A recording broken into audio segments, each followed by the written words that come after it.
فلسطین آزاد دارالحکومت بیت المقدس ہونا چاہیے، وزیر اعظم شہباز شریف کا جنرل اسمبلی سے خطاب، عالمی ضمیر جھنڈوڑ ڈالا۔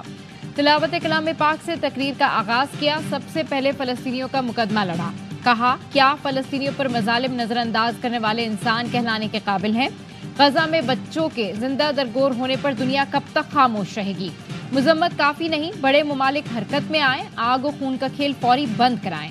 عالمی برادری کو پائیدار امن کے لیے کردار ادا کرنا پڑے گا۔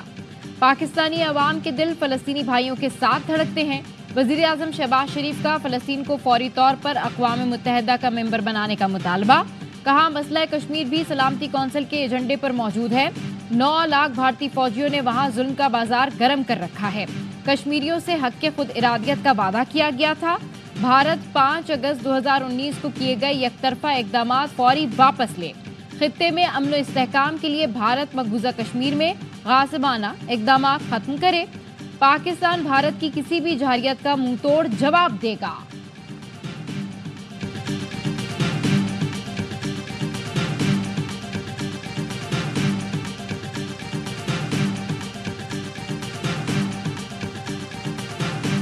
وزیر اعظم شہباز شریف امریکہ سے واپس لندن پہنچ گئے، وزیر اعظم شہباز شریف لندن میں 3 سے 4 روز قیام کریں گے۔ افغانستان میں موجود دہشت گرد گروپ امن کے لیے خطرہ ہیں، افغانستان میں داعش، القاعدہ، BLA، مجید بریگیڈ اور دیگر دہشت گرد موجود ہیں، وزیر اعظم شہباز شریف نے کہا دہشت گردی کے خلاف جنگ میں پاکستان نے بھاری قیمت ادا کی، فتنہ الخوارج کے خطرے کو جڑ سے اکھاڑنے کے لیے پرعزم ہے، عزم استحکام کے ذریعے امن و سلامتی یقینی بنائیں گے، اقتصادی راہداری کے دوسرے مرحلے پر کام جاری ہے، CPEC منصوبہ پاک چین بے مثال دوستی کا عملی ثبوت ہے، بحرانی صورتحال میں پاکستان کی معیشت سنبھالی، آج ترقی کی جانب گامزن ہے، پاکستان میں مہنگائی کم ہو کر سنگل ڈیجٹ پر آ گئی، پاکستان موسمیاتی تبدیلیوں کے شدید متاثرہ ملکوں میں سے ایک ہے، موسمیاتی تبدیلیوں کے نتیجے میں پاکستان کو اب تک $30 ارب کا نقصان ہو چکا، عالمی درجہ حرارت کاربن اخراج میں پاکستان کا حصہ 1% بھی نہیں، 100 سے زائد ترقی پذیر ممالک قرضوں کے چنگل میں جکڑے ہوئے ہیں۔ جنرل اسمبلی میں اسرائیلی وزیر اعظم کے آتے ہی پاکستان کا واک آؤٹ، نتن یاہو تقریر کے لیے آئے تو جنرل اسمبلی میں شور مچ گیا، صدر آرڈر کرتے رہ گئے، پاکستان کے علاوہ ترکی سمیت کئی ملکوں کے نمائندوں نے اجلاس سے واک آؤٹ کیا، سعودی عرب نے فلسطینی ریاست کے قیام کے لیے بین الاقوامی اتحاد کا اعلان کر دیا، نیو یارک میں وزارتی اجلاس سے خطاب میں وزیر خارجہ شہزادہ فیصل بن فرحان نے کہا فلسطینی ریاست کے قیام کا اتحاد یورپ اور عرب ملکوں کی کوششوں کا نتیجہ ہے، اسرائیل فوج مسجد اقصی اور مسلمانوں اور مسیحیوں کے مقدس مقامات کے خلاف قبضے کی پالیسی پر عمل پیرا ہے، دفاع کا حق، لاکھوں شہریوں کے قتل کا جواز نہیں۔ اسرائیل کے لبنان کے دارالحکومت بیروت پر فضائی حملے، متعدد عمارتیں ملبے کا ڈھیر، 2 لاشیں نکال لی گئیں، سربراہ حزب اللہ حسن نصر اللہ اسرائیل کا ٹارگٹ تھے جو حملے میں محفوظ رہے، 24 گھنٹے میں جنوبی لبنان پر فضائی حملے میں 92 شہری شہید اور 223 زخمی ہوئے، 4 دن میں اسرائیلی حملوں میں شہداء کی تعداد 700 ہو گئی، 2000 سے زائد زخمی، اسرائیلی فوج کی لبنان پر زمینی حملے کی تیاری، اسرائیلی ٹینکوں نے شمالی سرحد پر پوزیشنیں سنبھال لیں، اسرائیلی طیاروں کی شامی سرحد پر بھی بمباری، 5 شامی فوجی جاں بحق، اسرائیل پر یمن کے حوثی باغیوں کا میزائل حملہ، وسطی اسرائیل میں سائرن بج گئے، اسرائیلی وزیر اعظم کی ڈٹائی، حزب اللہ کے خلاف جنگ بند نہ کرنے کا اعلان کر دیا۔ پاکستان بے پناہ وسائل سے مالا مال ہے، وطن عزیز جلد اقوام عالم میں اپنا مقام حاصل کرے گا، army chief general Syed Asim Munir کا کراچی میں تاجروں سے خطاب، معیشت کی بہتری میں تاجروں کے تعاون کو سراہا، ملکی بہتری کے لیے دستیاب مواقع پر بھی گفتگو کی، تاجر برادری نے معیشت کے فروغ کے لیے SIFC کے کردار کو سراہا، سپہ سالار نے انوویسٹا انڈس IT پارک کا افتتاح بھی کیا، تقریب سے خطاب میں کہا IT پارک نوجوانوں کو معیاری تربیت فراہم کرے گا، دورہ کراچی کے دوران آرمی چیف کو پاک فوج کی آپریشنل تیاریوں اور تربیتی امور پر بریفنگ بھی دی گئی۔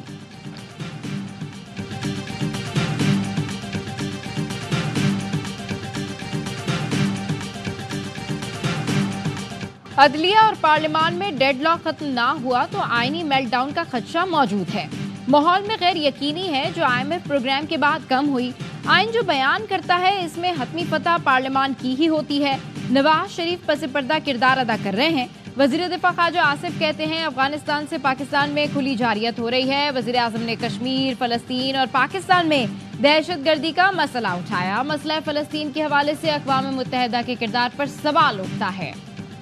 आईनी तरमीम पर JUI समेत बाकी पार्टियों से भी मुशावरत जारी रखेंगे। आईनी पैकेज पर मौलाना फजल रहमान की राय ली और अपनी राय दी।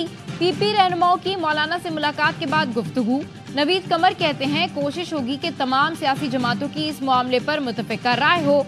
मुशावरत के बाद ही आईनी तरमीम का कोई मुसव्वदा सामने आएगा। PP वफ़द ने मौलाना फजल रहमान से उनकी रिहाइशगाह पर मुलाकात की। आईनी अदालत के क़याम और मुल्की सियासी सूरत हाल पर तबादला ख्याल किया गया। तशरीह की आड़ में सुप्रीम कोर्ट आइन को दोबारा नहीं लिख सकती। PTI को मखसूस नशिस्तों का रिलीफ नहीं दिया जा सकता। फैसला मफरूजों पर मबनी है। इलेक्शन कमीशन ने मखसूस नशिस्तों पर अदालत उज़्मा की वजाहत चैलेंज कर दी। 8 जजों के वजाहती फैसले पर नजरसानी की इस्तदा करते हुए हुक्म इम्तना मांग लिया। मौक़िफ़ इख्तियार किया गया कि अदालती फैसले पर अमल दरामद में ताख़ीर का जिम्मेदार इलेक्शन कमीशन नहीं। अदालत ने तहरीक इंसाफ को जवाब के लिए कब नोटिस जारी किया? PTI की दस्तावेज पर अदालत ने ECP को नोटिस जारी किया, ना जवाब तलब किया। इलेक्शन कमीशन की वजाहत के बाद पार्लियामान ने कानून साजी कर दी। सुप्रीम कोर्ट ने तफसीली फैसले में अपने 12 जुलाई के अहकामात से इन्हिराफ किया। अरकान को 15 दिन देकर आइन के अल्फाज को बदल दिया। बैरिस्टर गौहर के सर्टिफिकेट दुरुस्त मान भी लें तो अरकान की तादाद 39 नहीं बनती। उम्मीदवारों ने पार्टी वाबस्तगी के डिक्लेरेशन जमा नहीं कराए। कौमी असम्बली में हुकूमती इत्तेहाद को एक और नशिस्त मिल गई। PTI के हिमायत याफ्ता आदिल बाज़ई ने नून लीग में शमूलियत इख्तियार कर ली। कौमी असम्बली में हुकूमती इत्तेहाद की नशिस्तों की तादाद 215 हो गई। आदिल बाज़ई कोयटा से रुकन कौमी असम्बली मुंतखब हुए थे। PTI intra party election case में इलेक्शन कमीशन ने बैरिस्टर गौहर और रऊफ हसन को नोटिस जारी कर दिए। समाअत 2 अक्टूबर को होगी। PTI बुकला इंट्रा पार्टी इंतखाबात केस में दलाइल देंगे। गुज़िश्ता समाअत पर बैरिस्टर गौहर ने इलेक्शन कमीशन से मोहलत मांगी थी। PTI का कोई सेनेटर हुकूमत के साथ राब्ते में नहीं। अगर कोई हुकूमत का साथ देगा तो उसका सियासी मुस्तकबिल तारीख होगा। शिबली फराज कहते हैं चेयरमैन सेनेट को खत लिखकर आगाह किया हुकूमती सेनेटर्स को अलग नशिस्त अलॉट करें। सेनेट इजलास में मुझ समेत अपोजिशन अरकान पिछली नशिस्तों पर बैठेंगे। आईनी तरमीम के खिलाफ सुप्रीम कोर्ट के बाहर पाकिस्तान तहरीक इंसाफ के बुकला का एहतजाज। PTI के सेक्रेटरी जनरल सलमान अकरम राजा कहते हैं ये सियासी मामला नहीं, हर पाकिस्तानी का मसला है। सबसे अपील करता हूं इस मामले को समझें। आज रावलपिंडी से अवामी तहरीक का आगाज होगा। लतीफ खोसा बोले अदलिया आजाद नहीं होगी तो अवाम को इंसाफ भी नहीं मिलेगा। हम पाकिस्तान को बचाएंगे और जमहूरियत की पटरी पर चलाएंगे। PTI की आज एहतजाज की तैयारियां तेज। इंतजामिया ने भी हिकमत अमली बना ली। रावलपिंडी, जेलम, चकवाल और अटक में दफा 144 नाफिज। चारों इजला में जल्द से जुलूस पर पाबंदी आए। PTI रहनुमाओं की गिरफ्तारी के लिए छापों का इम्कान। पुलिस ने मरी रोड और अंदरून शहर से लियाकत बाग आने वाले रास्ते बंद करने और रैलियां रोकने का प्लान। मेट्रो बस और मोबाइल फोन सर्विस मुअत्तल करने पर गौर। राजा बशारत, समाविया ताहिर और दीगर रहनुमा इंतहाई मतलूब फहरिस्त में शामिल हैं। तमाम थानों को गिरफ्तारी का टास्क दे दिया गया। दूसरे इजला से इजाफी नफरी कैदी बसें भी तलब कर ली। JUI रहनुमा सेनेटर कामरान मुर्तजा कहते हैं आईनी तरामीम पर JUI का अपना मौक़िफ़ है। PTI या हुकूमत से किसी आईनी मुसव्वदे पर इत्तफाक नहीं हुआ। सुप्रीम कोर्ट में जजेस की तकसीम अफसोसनाक है। सूबाई वजीर नासिर हुसैन शाह का कहना है PP आईनी अदालतों के हक में है। पुरुमीद है कि मौलाना फजल रहमान इस पर हमें सपोर्ट करेंगे। Chairman people's party Bilawal Bhutto Zardari ने तफसील से आईनी अदालतों पर जवाब दिया है। आईनी कोर्ट इस वक्त की बहुत अहम जरूरत है। आइंदा सियासी अमल मौलाना फजल रहमान की क़यादत में आगे बढ़ेगा। मौलाना से मुलाकात में उनकी सियासी बसीरत से आगाही मिली। आईनी अदालत के क़याम का मुतालबा किया जा रहा है। मैं तो कहता हूँ अवामी अदालत बननी चाहिए ताकि अवाम के मसाइल हल हों। गवर्नर सिंध कामरान टिसोरी कहते हैं कराची मुल्की मईशत का हब है। नौजवानों को IT की ट्रेनिंग देकर मुल्की मईशत के इस्तेहकाम के लिए तैयार कर रहे हैं। मसाइल के हल के लिए सब मिलकर काम करें। मुर्तजा वहाब अच्छा काम कर रहे हैं। गवर्नर सिंध ने इंडोनेशिया के यौम आज़ादी पर फवारा चौक पर पाक इंडोनेशिया परचम भी लहराया। अमीर जमात इस्लामी हाफिज नईमुर रहमान का जस्टिस मंसूर अली शाह की बतौर चीफ जस्टिस तैनाती का नोटिफिकेशन फौरी जारी करने का मुतालबा। अवाम आईन कानून के मुताबिक चीफ जस्टिस की तकर्री चाहते हैं। पाकिस्तान में आईनी बहरान पैदा करने की कोशिश हो रही है। मुजव्वज़ा आईनी तरमीम मुकम्मल तौर पर मुस्तरद करते हैं। बरसर इक़्तिदार टोला मर्जी के फैसले करने का ख्वाहिशमंद है। आईनी तरमीम की हिमायत करने वाले अपने चेहरे पर कालक मलेंगे। पाकिस्तान को IMF से $7 अरब के कर्ज प्रोग्राम की पहली किस्त मौसूल। स्टेट बैंक के मुताबिक कर्ज की पहली किस्त $1 अरब 2 करोड़ 69 लाख है। ज़राए मुबादला ज़खायर में IMF से मौसूल रकम 3 अक्टूबर को डेटा में शामिल होगी। पाकिस्तान ने IMF से माहौलियाती तब्दीली से बचने के लिए मजीद 1 से $1.5 अरब कर्ज की दरख्वास्त कर दी। सुप्रीम कोर्ट में आर्टिकल 63 नजरसानी अपीलों की समाअत 30 सितंबर को होगी। कॉज लिस्ट जारी कर दी गई। चीफ जस्टिस काजी फाइज ईसा की सरबराही में 5 रुकनी लार्जर बेंच समाअत करेगा। Justice Munib Akhtar, justice Aminuddin Khan, justice Jamal Mandokhail और जस्टिस मजहर आलम मियां खेल बेंच का हिस्सा होंगे।